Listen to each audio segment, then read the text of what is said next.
Oppo Reno 14 5G smartphone and you want to add your fingerprint lock in this smartphone, then this is the video for you.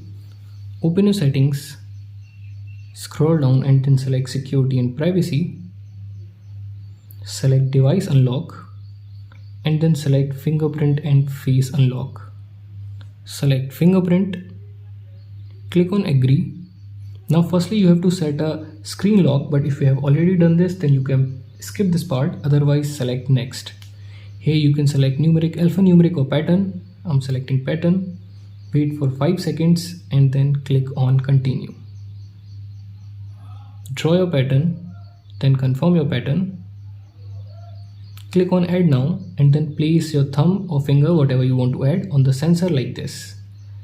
Now keep on tapping on the sensor so that it can completely capture your fingerprint. Keep on adjusting the edges of your fingerprint. After this, click on done. Now if you want to add your face to unlock your smartphone, you can do that, otherwise click on cancel. Now you can easily unlock your smartphone with the help of your fingerprint like this. So that's how you can add your fingerprint lock in Oppo Reno 14 5G smartphone.